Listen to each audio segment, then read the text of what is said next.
పర్మిళ నత్వాని రాసిన లెటర్కి కేంద్ర ప్రభుత్వం సమాధానం ఇచ్చింది. ఆయన బహుశా వారు అడిగిన ఏకైక ప్రశ్న అనుకుంటాం వారి ఈ టెన్యూర్ మొత్తం మీద. ఈ 9,843 కంపెనీలు రిజిస్టర్ అయినాయి 2022 నుంచి 24 జగన్మోహన్ రెడ్డి గారు పరిపాలనా కాలం లోపల అని. వేరాస్ అదర్ వే అరౌండ్ వేరే ప్రచారం నడిచింది కదా, అసలు ఏమీ కాలేదు.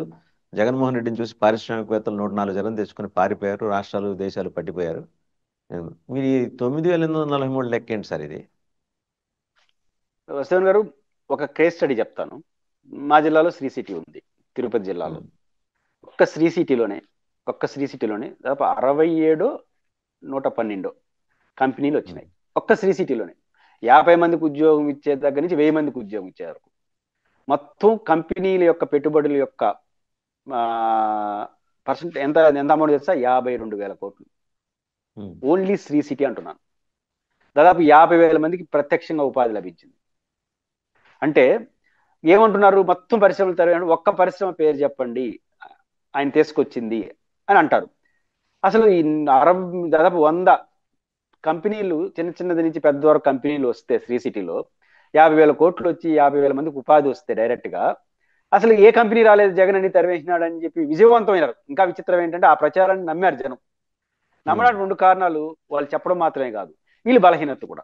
వైఎస్ఆర్ చెప్పుకోలేకపోవటం. శ్రీ సిటీ ఉంది. శ్రీ సిటీ సృష్టికర్త రాజశేఖర రెడ్డి గారు.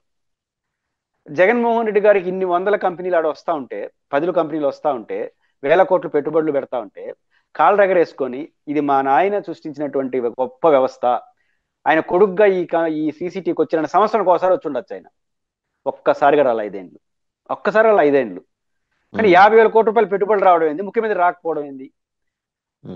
చంద్రబాబు గారు అధికారంలోకి వచ్చింది జూన్ 14, 12 ప్రమాణ స్వీకారం చేశాడు కదా. ఆగస్టు మిడిల్ లోపల 3 కంపెనీలకి ప్రారంభోత్సవం చేసి వెళ్ళాడు సీసీటీకి వచ్చి. ఇప్పుడు 3 నెలల్లో అయితే కంపెనీ పెట్టడం సాధ్యం కాదు కదా. అధికారంలోకి వచ్చిన 3 నెలలకి ఎట్లా ప్రారంభిస్తారు? రిబ్బన్ కట్టింగ్, శంకుస్థాపన కూడా కాదు, ఉత్పత్తి ప్రారంభించినాడు. అంటే గత ప్రభుత్వం అంతే కదా. అంటే మీరు 50,000 కోట్లు పెట్టుబడులు పెట్టిన మీరు రాలేదు, కానీ సంబంధం లేకపోయినా చంద్రబాబు నాయుడు గారు వచ్చి రిబ్బన్ కట్టింగ్ చేశాడు. 2, ఆ రోజు వార్త ఏంటంటే బాబు వచ్చినాడు, పరిశ్రమలు స్టార్ట్ అయినాయి. ఒక సిగ్నల్ అయితే వెళ్ళింది కదా, ఆయనకి సంబంధం లేదు కాబట్టి ఆయన అభినందిస్తున్నారు. ఎవరేమనుకుంటే నాకేంటి, నేను వెళ్ళాలని వెళ్ళాడు సీసీటీకి. Best marketing. పనిలో పనులుగా సీసీటీగా నేనే తెచ్చానని చెప్పినాడు. అప్పుడు వైసీపీ వాళ్ళు నువ్వుగా తేలేదు మా నాయన తెచ్చాడని మళ్ళీ మాట్లాడుకున్నారు. నువ్వు చెప్పాల్సినప్పుడు చెప్పకుండా. కాబట్టి వైసీపీ వాళ్ళు ఏమి చెప్పకపోవడం ఒక కారణం అయితే, రెండో కారణం వాసుదేవన్ గారు బలంగా జనం నమ్మింది ఏంటంటే, జగన్ ఎప్పుడు కూడా జగన్మోహన్ రెడ్డి గారు బటన్ నొక్కడం, జనానికి డబ్బులు పోవడం ఇది జరిగిందో, అదే సర్వాంతరయామి జగన్ చేసినాడు అనేది బాగా వెళ్ళిపోయింది. అంటే దీన్ని జగన్ గారు చెప్పినట్టుగా ఇంకేం చెప్పాలి, మీ జగన్ బటన్ నొక్కినాడు, కరప్షన్ లేకుండా మీ జోబులో డబ్బు వచ్చాయనేది గర్వంగా చెప్పాడు, అభినందనలు. జగన్ పని అంతా బటన్ నొక్కడమే అనేది వెళ్ళిపోయింది మెసేజ్ జనానికి. కానీ చంద్రబాబు గారు బటన్ నొక్కాడు. ఎట్లా నొక్కినా అంటే ఇంట్లో కూర్చున్నాడు, రూపాయి సంపాదించుకుని బటన్ నొక్కుంటా ఉన్నాడు అనేది బాగా ప్రజలు నమ్మేసినారు. పెచ్చి ఇట్టటి వాటికి ఆర్డర్ రాలా.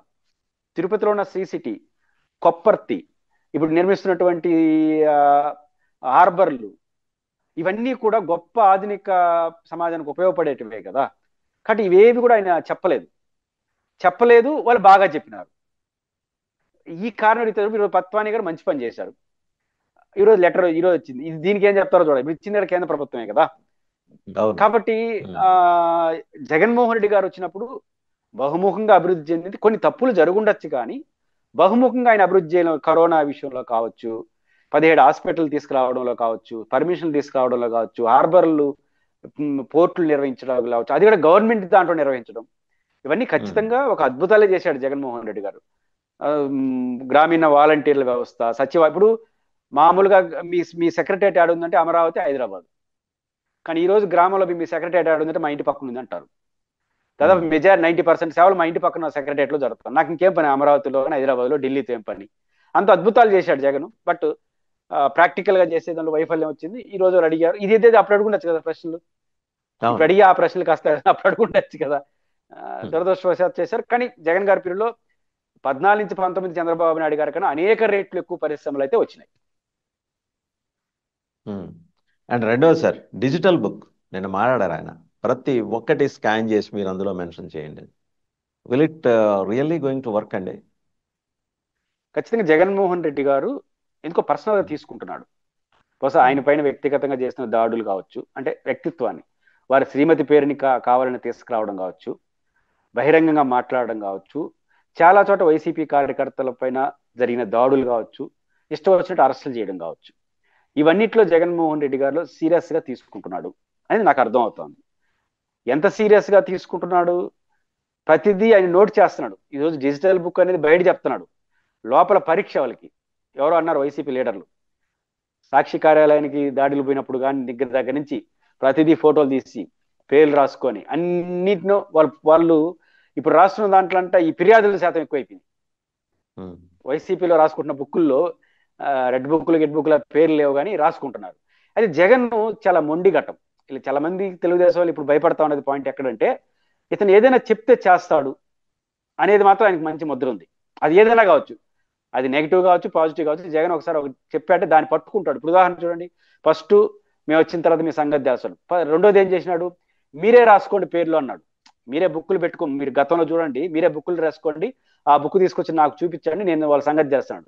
నేను కొత్తగా డిజిటల్ బుక్ అన్నాడు. ఆయనకు ఒక అనుమానం ఉంది వైసీపీ శ్రేణుల పైన కూడా, కింద నాయకుల పైన. ఎంతైనా మనుషులు కదా, మర్చిపోతారేమో, లేదా వాసుదేవన్ గారి పట్ల పురుషోత్తంకి వాసుదేవన్ పట్ల రాజకీయ విభేదం ఉన్నా ఏమన్నా అనుబంధాలు ఉంటాయి. ఒకవేళ నేను కావాలని మీ పేరు చెప్పనేమో, ఈ ఆయన టార్గెట్ చేసేది గలేడు. ఇప్పుడు ఆవేశం ఉంటుంది నాకు మీ మీద, ఎన్న బుక్ లో రాసేస్తా పేరు, మళ్ళీ నేను వెనక్కి దగ్గర రాదు, మళ్ళీ నేను మీతో రాజీ పడినా కూడా రాదు. ఆ రకంగా ఎవరిని నమ్మట్లే ఆయన డిజిటల్ బుక్ నమ్ముకొని అన్ని రికార్డు చేసుకోవాలి, సంగతి తేల్చాలి అనే అభిప్రాయంతో మాత్రం ఉన్నాడు. ఇది ప్రమాదం రాజకీయాలకి. ఎందుకంటే ఇప్పుడు వైసీపీ వాళ్ళు కావాల్సి ఏం చేస్తారు, వాసుదేవన్ గారు జగన్ అనే అవకాశం ఇచ్చాడని మా ఎస్ఐ మా చెప్పిన మాట మీద పేరు రాస్తారు, మా డిఎస్పీ ఏం చేయాలి పాపం వాళ్ళు. వీళ్ళు చెప్పకపోతే వీళ్ళతో బాధ, అధికారం ఉండదు, చేస్తే వచ్చే ఆయనతో బాధ, ఉండే ఆయనతో బాధ, వచ్చే ఆయనతో బాధ. వాళ్ళు ఏం పని చేయాలి అసలు ఉద్యోగం? ఇది చాలా తీవ్రమైన ప్రభావం దారితీస్తుంది. జగన్మోహన్ రెడ్డి గారి రెడ్ బుక్, లోకేష్ గారి రెడ్ బుక్, జగన్ గారి డిజిటల్ బుక్ చాలా ప్రమాదం. అది జగన్ గారికి డిజిటల్ బుక్ ప్రమాదం సార్, ప్రమాదం అన్నాం అనుకో, ఫస్ట్ ఆయన చెప్పండి అంటాడు. ఆయన తెస్తే కదా మనం దేశం ఇది అంటాడు, మనం సలహా అడిగలేము. కాబట్టి ఖచ్చితంగా రెడ్ బుక్ కాన్సెప్ట్ అయినా ఈ డిజిటల్ బుక్ కాన్సెప్ట్ అయినా ప్రజాస్వామ్యానికి చాలా ప్రమాదకరం. అంటే రిపర్కషన్స్ వాళ్ళ పార్టీ కార్యకర్తలతో ఉంటాయి, గ్యారంటీ ఉంటాయి. ఇప్పుడు ప్రతి వైసీపీ కార్యకర్త ఆ డిజిటల్ బుక్ లో పేరు రాసేస్తారు, పేరు పెట్టేస్తారు. అంటే వైసీపీ కార్యకర్త అంటే అక్కడ ఏదో కొంత వెట్టింగ్ ప్రాసెస్ ఏదైనా నెక్స్ట్ ఫేజ్ ఈమె గోయింగ్ టు ఇనిషియేట్ అనుకుందాం. కానీ వైసీపీతో సంబంధం లేని వాళ్ళు పడ్డ బాధలకు సంబంధించి నోట్ అయితే దాన్ని అడ్రస్ చేయడంలో తప్పులేదు కదా. ఖచ్చితంగా ఉండదు, వైసీపీతో కాదు, సాధారణ ప్రజలు కూడా దాంట్లో పెడతారు. నాకు తెలిసి తెలుగుదేశం కూడా తక్కువేం పెట్టరు. వాళ్ళ బాధలు కూడా వర్ణనాతీతంగా ఉన్నాయి కదా, వాళ్ళ బాధ వాళ్ళు కూడా పెట్టుకుంటారు. వాళ్ళపైన వాళ్ళకి ఇంకా సమాచారం బాగా తెలుసుంది. అదే జగన్ గారు ఈసారి కార్యకర్తల విషయంలో చాలా కాన్ఫిడెంట్ గా ఉన్నాడు. ఆయన చాలా మారాడు. చాలా మందికి అర్థంగా, ఇప్పుడు మీరు ఎప్పుడంటే ఈ గుర్తింపు కార్డులు ఎప్పుడైనా చూసారా? గుర్తింపు కార్డులు ఉండాలి, ఆ గుర్తింపు కార్డు డైరెక్ట్ గా అసోసియేషన్. ఆయన ఇంకోటి కూడా ఉంటున్నాడు, ఈ లోకల్ లీడర్షిప్ లో ఉన్న ఎమ్మెల్యేలను కూడా ఆయన ఒక దశ వరకు నమ్మట్లేదు. అంటే ఈరోజు చెప్తాము, మళ్ళీ వీళ్ళు ఎమ్మెల్యేలే కదా చెప్తారు కార్యకర్త ఊరని. అట్లా కాకుండా ప్రతిపక్షంలో ఉన్నప్పుడు కార్యకర్త, నిజమైన కార్యకర్త పనిచేస్తూ ఉంటాడు. వాళ్ళందరూ రికార్డ్ అయిపోయింది అనుకోండి, ఆయన ఆడేవాడు. ఇప్పుడు మీకు గుర్తుంటే నియోజకవర్గాల మీటింగ్ ఆయన పోవట్లేదు, ఇప్పటికి 6 నెలలు వాయిదా పడింది. ప్రతి అసెంబ్లీ సెగ్మెంట్ కి నేను వస్తానన్నాడు, వాయిదాలు వేస్తా ఉన్నాడు. ఈ వాయిదాల వెనకాల వ్యూహం ఉంది. ఏంటి ఆ వ్యూహం అంటే, ఆయన గెస్ చేసినాడు, లోకల్గా ఉన్న ఎమ్మెల్యే క్యాండిడేట్లు, జిల్లా నాయకులు మధ్యలో ఉంటారు, జగన్ గారికి కేడర్కి మధ్యలో. ఇప్పుడు నేరుగా 50 మందితో నేరుగా జగన్ గారు ఒక్కొక్క నియోజకవర్గానికి 50 మంది ఎంపిక చేసుకుని కూర్చున్నాడు అనుకోండి, జిల్లాకు వచ్చి వాసుదేవన్ గారు యాజ్ ఎ నియోజకవర్గ ఇన్ఛార్జ్ ఏం చేస్తారు, మీకు కావాల్సిన పేర్లు మనుషులను తీసుకుని కూర్చోబెడతారు. ఏం మీ గురించి చెప్పకూడదు కదా జగన్ గారి ముందు, తెలివిగా చేసేస్తారు. ఇది గెస్ చేసుకుని ఆయన ఏం చేసినాడు, ఫస్ట్ అన్ని పదవులు ఫిలప్ చేయండి అన్నాడు. ఏమవుతుందంటే వాసుదేవన్ గారు మీరు అనొచ్చు, అక్కడ రావాల్సిన పేర్లు రాసుకోరు. ఇప్పుడు ప్రతిపక్షం కదా రాసుకోరు, ఎవరి పేర్లు పనిచేయడు కదా. వాళ్ళు ఎట్లా పడితే భజన కొట్టేవాడు పనిచేయడు, ధైర్యంగా ఉండేవాడు పని చేస్తాడు. అప్పుడు జగన్ గారు ఏం చేస్తున్నాడు, ఈ కమిటీలో ఉన్న పేర్లన్నీ హెడ్ క్వార్టర్కి ఇచ్చేయాలి. రేపు జగన్ గారి నియోజకవర్గానికి వస్తే ఆ పేర్లన్నీ పిలవమని ఆయన చెప్తాడు. అప్పుడు అనివార్యంగా ఒరిజినల్ కార్యకర్త ఆయనతో ముఖాముఖి సమావేశం అవుతాడు. అప్పుడు అంటే జగన్ గారు ఎంత వ్యూహాత్మకంగా ఉన్నాడంటే, చాలా మంది చెప్పాడు యాడ్ వస్తున్నాడు అనుకుంటారు, కానీ వచ్చే ముందే అన్ని స్ట్రీమ్ లైన్ చేసి రావాలనుకుంటున్నాడు. వస్తాడు, 6 నెలలు తిరుగుతాడు, మళ్ళీ నేరుగా పాదయాత్ర పోయేట్టుగా ఉన్నాడు. అంటే ఆయన ప్రణాళికాబద్ధంగా ఉన్నాడు. అందువల్ల క్యాడర్కి, లీడర్కి చాలా ఎక్కువ ప్రాధాన్యత జగన్మోహన్ రెడ్డి గారు గెలిస్తే రాబోతుంది అనడానికి ఈ ఎక్సర్సైజే ఒక ఉదాహరణగా మనం చూడొచ్చు. So it's comprehensive and exhaustive plan తోటి అయితే ఆయన ఉన్నారు ఖచ్చితంగా. బట్ ఈసారి ఈ మధ్యలో ఈ వీళ్ళు ఈ ఐప్యాక్లు ఇలాంటి వాళ్ళు ఎవరన్నా వచ్చే ప్రమాదం మీకు ఏమైనా కనిపిస్తుందా? ఆ ప్రమాదం కూడా ఉంది. ఎందుకంటే వైసీపీ ప్రొఫెషనల్ గా పొలిటికల్ పార్టీ కాదు కదా. ప్రొఫెషనల్ ఉమ్. పొలిటికల్ పార్టీ లక్షణాలు చాలా తక్కువ ఉన్నాయి. కమిటీలు ఇవేం ఉండవు. సభ్యత్వం ఎప్పుడు చేశారో తెలియదు, మహాసభలు ఎప్పుడు పెడతారు. తెలుగుదేశం ఆ విషయంలో ప్రొఫెషనల్ పొలిటికల్ పార్టీ లక్షణాలు ఉన్న పార్టీ. వెల్ పాలసీలుగా ఆర్గనైజ్డ్ వాళ్ళు. విభేదించవచ్చు. వెల్ ఆర్గనైజ్ వెల్ ఆర్గనైజ్డ్ గా ఈయన చేసేసినాడంటే ఆ ప్యాకులు రావు. ఆయన వెల్ ఆర్గనైజ్డ్ ఈ సిస్టమ్ ఇప్పుడు చేస్తున్నాడు కదా, ఆ సిస్టమ్ అంతా అయిపోతే ఆయనకి నమ్మకం వచ్చేస్తుంది.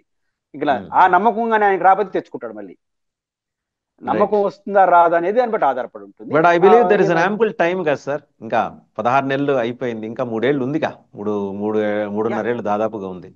సో ఈ యాంపుల్ టైం లోపల I believe he can build that platform, proper platform అని అనుకుంటున్నా. మీరేమంటారు? ఖచ్చితంగా ఆ విశ్వాసం కనిపిస్తుంది. ఆయన వ్యవహార శైలి చూస్తా ఉంటే ఆయన ఆర్గనైజేషన్ మీద ఇప్పుడు రేపే ఎలక్షన్ వస్తుందా అని ఇప్పుడు వైసీపీ కార్యకర్తలు చాలా మంది అక్కడక్కడ నిందించుకున్నారు జగన్ ని. ఏందో ఈయన ఏదో రేపు తెల్లారితే ఎలక్షన్ వచ్చినట్టుగా బూత్ కమిటీలు అంటాడు, గ్రామ కమిటీలు అంటాడు, ఇంకా 3.5 ఏళ్ళు ఉంది, ఏంది పంచాయతీ అని కింద వాళ్ళు విసుగొస్తా ఉంది. ఆయన ఆయన రెండో పిలుపులు కూడా ఎట్లుంటున్నాయి, వేల మందితో చేయండి, ధర్నాలు చేయండి అంటున్నాడు. ఏదో రేపు తెల్లారితే ఎలక్షన్ వస్తుంది అనుకుంటా. అంత సీరియస్ గా ఆర్గనైజేషన్ పైన ఉన్నాడు కాబట్టి ఖచ్చితంగా అది జరుగుతుందని అనుకుంటున్నాను. బట్ అదే వెలాసిటీ, అదే intensity down the line convey అవుతోందండి. అంటే ఆయన వరకు కన్వే ఆయన చెప్పింది కన్వే అవుతోందా? జగన్ గారితో వాసుదేవన్ గారు చూడండి, ఓడిపోయిన ప్రతి పార్టీ మీరు సీనియర్ జర్నలిస్ట్ గా బెదిరిస్తారు కింద వాళ్ళ పై నాయకత్వాన్ని. వినకపోతే ఏరే పార్టీ చూసుకుంటాను. ఓడిపోయినప్పుడు ధైర్యం వస్తూ ఉంటుంది, ప్రశ్నించండి. ఈ కాలంలో ఒక్కరంటే ఒకరు ఇష్టం లేని వెళ్ళిపూసినారే తప్ప జగన్ గారిని ప్రశ్నించిన వారు, ముఖ్యమంత్రిగా ఉన్నప్పుడు ఎట్టయితే పార్టీ మీద ఆయన అజమాయిషి ఉండిందో, ఓడిపోయిన తర్వాత కూడా అట్లే ఉంది అజమాయిషి. ఎవ్వరూ ఎదిరించే పరిస్థితి ఏం లేదు. కాబట్టి జగన్ గారి ముందు నాటకాలు ఆడడం సాధ్యం కాదు. నేను ఒకటి విన్నాను, అది కరెక్టా రాంగ్ తెలియదు. ఆయన ఒక పిలిపిస్తాడు కదా, పిలుపు ఇస్తే ఒకసారి 17 నియోజకవర్గాల్లో, ఇంకోసారి 14 నియోజకవర్గాల్లో పని జరగలేదట.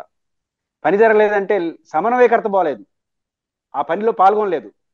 అంటే ఆ ధర్నాలో పార్టీ ధర్నా చేసింది, కానీ నియోజకవర్గ సమన్వయకర్త పోలేదు. పోకపోతే ఆ 14 మందిని ఆఫీసు పిలిపించి చేస్తావా చేయమని అడిగారట. ధర్నాలు చేయదు దానికి. దాంట్లో పేరు చెప్పడం బాగుండదు కానీ జగన్ గారి తర్వాత అత్యంత కీలకంగా ఉన్న నాయకులు కూడా ఉన్నారు, మంత్రివర్గంలో పనిచేసిన కూడా ఉన్నారు. ఏమి పంచాయతీ లేదు, వచ్చి వివరణ ఇచ్చిపోండి, మీకు చేయకపోతే ఏం పర్వాలేదు, రెస్ట్ తీసుకోండి, ఏరే వాళ్ళు పెడతాం. ఆ గట్ సెట్ వచ్చినాయి. ఇంకా 3.5 ఏళ్ళు ఉంది, చేస్తావా చెయ్యి, చేయకపోతే మీరు చెప్పేసి ఏరే వాళ్ళని పెట్టుకుంటా, ఇంకా పంచాయతీ ఏమి లేదు. అంటే ఒక ధర్నా జరిగినా కూడా ఆ ధర్నాలో నియోజకవర్గ సమన్వయకర్త పార్టిసిపేట్ చేయలేదని వివరణ తీసుకొని పంపించాడు. అంటే micro level information is getting తీసుకుంటున్నాడు, దబాయిస్తున్నాడు, అన్నిటికన్నా మించది. కాబట్టి ఆయన చెప్పిన పని చెప్పినట్టుగా చేయకపోతే వాళ్ళు సమన్వయకర్తగా ఉండలేరు, అది సమస్య. Right. Thank you Purushottam Reddy గారు, థ్యాంక్ యూ వెరీ మచ్. అంటే నిజానికి ఈరోజు చాలా నిశ్చితంగా వెళ్ళాం. వైసీపీ నాయకత్వం, శ్రేణులు మధ్య ఉండే అంతరాలు, తర్వాత వాటిని ఆ శ్రేణుల్ని నాయకత్వ నాయకుల్ని ప్రచోదింపజేసుకోవడంలో జగన్మోహన్ రెడ్డి గారు చేస్తున్న కృషి, పడుతున్న తపన, అవన్నీ కూడా మేనిఫెస్ట్ అయినాయి. ఇన్ఫాక్ట్ ఎంత మెటిక్యులస్గా ఆయన గ్రౌండ్ లెవెల్ వరకు తన ఆలోచన విధానం వెళ్ళాలని చేస్తున్న ప్రయత్నాలకి బహుశా మరి రాబోయే రోజుల్లో ఆ ప్రయత్నాలన్నీ సాకారం పొందబోతున్నాయని ఒక ఇండికేషన్ మీ విశ్లేషణ ద్వారా తెలిసింది. At the same time Mattayya వెనకాల ఉన్న శక్తి ఎవరో కానీ మొత్తానికి గమ్మత్తైన ఆట అయితే ఆడిస్తున్నాడు అనేది కూడా మీ మాటల ద్వారా అర్థమవుతుంది. రెండు డిజిటల్ బుక్ అయినా రెడ్ బుక్ అయినా దానికి ఉండే పరిమితులు ఏంటి, దానికి ఉన్న విస్తృతి ఏంటి, and who is going to benefit and who is going to loose అనేది కూడా చాలా స్పష్టంగా చెప్పారు.